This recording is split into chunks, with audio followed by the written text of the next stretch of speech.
कैसे हो आप लोग? मैं आपकी 10th क्लास की साइंस के 2 चैप्टर केमिस्ट्री के डिस्कस कर चुका हूं, उसके नोट्स बनवा चुका हूं, उसकी क्लास के सारे टॉपिक कर चुका हूं। तो बहुत हो गया केमिस्ट्री। आज थोड़ा सा फिजिक्स में पहुंचते हैं। एनसीईआरटी का जो सबसे पहला फिजिक्स का चैप्टर है उसका नाम है प्रकाश, लाइट। तो आज हम लोग प्रकाश चैप्टर को डिस्कस करेंगे। आप जल्दी से नोट्स बनाने के लिए बैठ जाओ। आओ बच्चों की प्रकाश किसे कहते हैं? प्रकाश क्या होता है? अगर इस कमरे में मैं अंधेरा कर दूं और वीडियो बनाऊं तो क्या मैं आपको दिखूंगा? नहीं दिखूंगा। इसका मतलब क्या है?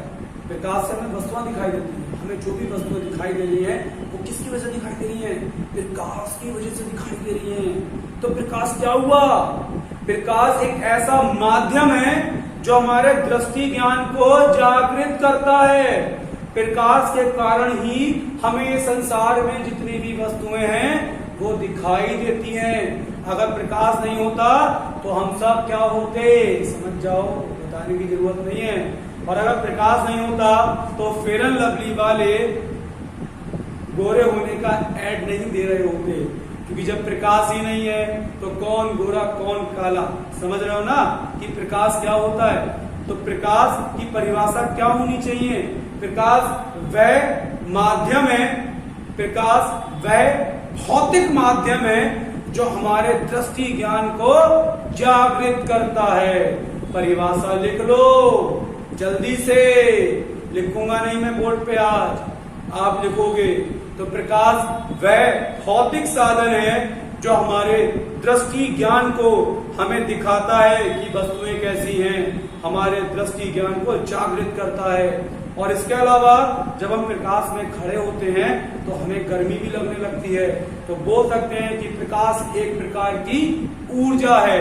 तो प्रकाश के बारे में क्या याद रखोगे? प्रकाश वह भौतिक साधन है जो हमें या हमारी दृष्टि ज्ञान को जागृत करता है, जिससे हमें वस्तुएं दिखाई देती हैं। और अगर लाइट नहीं होगी तो हमें कुछ दिखाई नहीं देगा।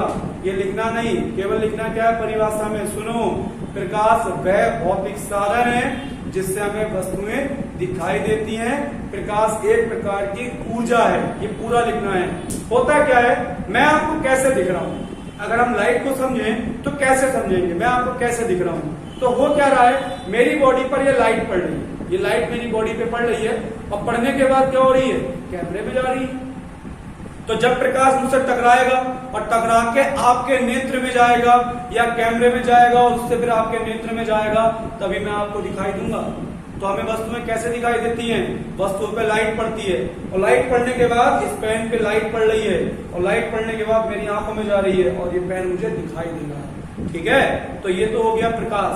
परिभाषा बन जाएगी प्रकाश की। फिर प्रकाश में जो टॉपिक आते हैं नए, उनका नाम है दीप्त या प्रदीप्त, प्रदीप्त और अप्रदीप्त वस्तुएं। इन्हें दीप्त भी बोल देते हैं। प्रदीप्त वस्तुएं कौन होती हैं? तो वह वस्तुएं जो स्वयं में से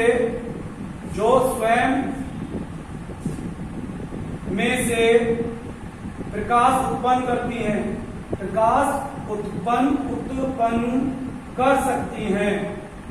क्या कहलाती हैं? परिभाषा अपने हिसाब से लिखो, मैं बोल देता हूं। वह वस्तुएं जो स्वयं में से प्रकाश उत्सर्जित करती हैं, स्वयं में से प्रकाश निकालती हैं, क्या कहलाती हैं? दीप्त वस्तुएं कहलाती हैं। ठीक है, या प्रदीप्त वस्तुएं कहलाती हैं। जैसे आपके कमरे में जो ट्यूबलाइट जल रही है उसमें से प्रकाश निकल रहा है, सूरज में से प्रकाश निकल रहा है, जलती हुई मोमबत्ती में से प्रकाश निकल रहा है। तो जो वस्तुएं स्वयं में से प्रकाश निकालेंगी वो कहलाएंगी दीप्त वस्तुएं। ठीक, अब आता है अदीप्त वस्तुएं। अब अदीप्त वस्तुएं किसे कहेंगे? तो वह वस्तुएं जो स्वयं से प्रकाश नहीं निकालती हैं, जब उन पर प्रकाश पड़ता है। क्लियर? वह वस्तुएं जो स्वयं में से प्रकाश नहीं निकालती हैं, जब उन पर प्रकाश पड़ता है तब दिखाई देती हैं, अदीप्त वस्तुएं कहलाती हैं। ठीक, जैसे कौन कौन सी हो सकती हैं? मैं हो गया, किताब हो गई, आपके कमरे में जो ट्यूबलाइट जल रही है, बल्ब जल रहा है, उसे छोड़कर जो भी चीज बिना प्रकाश के ना दिखे, जो भी चीज अंधेरे में रखी हो, दिखे नहीं, वो सब अदीप्त वस्तु हो गई। पृथ्वी भी अदीप्त है, अगर सूरज का प्रकाश ना पड़े तो नहीं दिखाई देगी। चंद्रमा भी आदीप्त है, हम भी आदीप्त हैं, कुर्सी, मेज, पंखा, कॉपी, किताब, मकान सब आदीप्त है।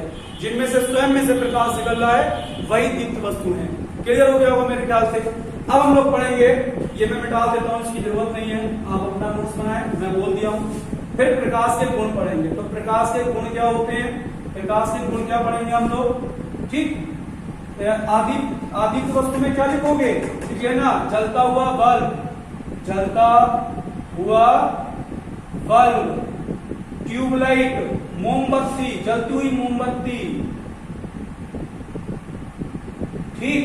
सूर्य, सूरज भी क्या है, प्रदीप्त वस्तु या दीप्त वस्तु।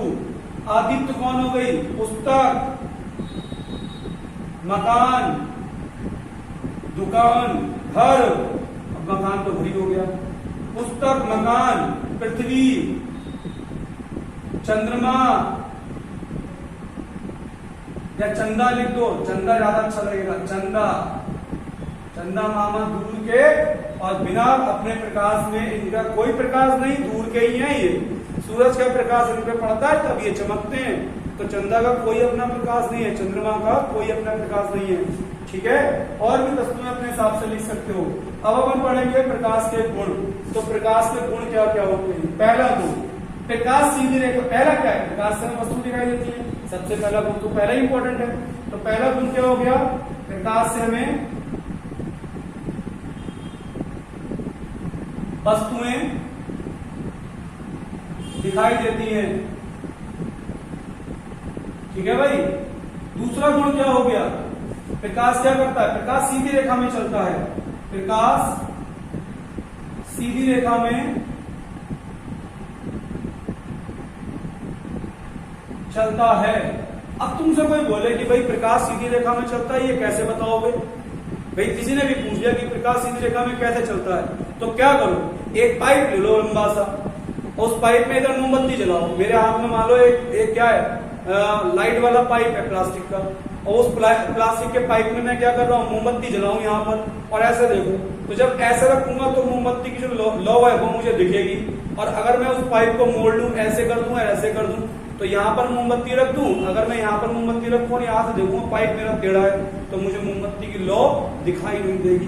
क्यों नहीं दिख रही है भाई, क्योंकि प्रकाश तो सीधी रेखा में चल रहा है। सीधा सीधा पाइप था, मैंने यहाँ से देखा तो मुझे मोमबत्ती जलती हुई दिखी, और टेढ़ा पाइप था और मैंने यहाँ से देखा तो मुझे मोमबत्ती जलती हुई दिखाई नहीं देगी, क्योंकि प्रकाश क्या होता है, सीधी रेखा में चलता है, ठीक है। दूसरा आता है, तीसरा, प्रकाश वैद्युत चुंबकीय तरंगों के रूप में। प्रकाश क्या है, वैद्युत चुंबकीय तरंगों के रूप में चलता है। वैद्युत चुंबकीय तरंगें कौन सी होती है, 9th में पढ़ा था तरंगों वाला चैप्टर।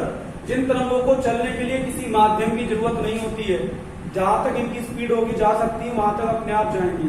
ध्वनि तरंगों को माध्यम की जरूरत होती है, मैं बोलूंगा तो माध्यम होना चाहिए, हवा, पानी, ये माध्यम होते हैं। तो जिन्हें चलने के लिए किन्हीं माध्यम की जरूरत नहीं है, उन्हीं को बोलते हैं वैद्युत चुंबकीय तरंगे। सूरज से प्रकाश निकला, पृथ्वी तक आ गया, बीच में हवा पानी है या नहीं है, इससे कोई फर्क नहीं पड़ रहा। तो क्या बोलेंगे, प्रकाश वैद्युत चुंबकीय तरंगों के रूप में चलता है। नंबर चौथा क्या हो जाएगा, प्रकाश में परावर्तन। पढ़ाऊंगा अगला टॉपिक परावर्तन ही है। प्रकाश में परावर्तन व अपवर्तन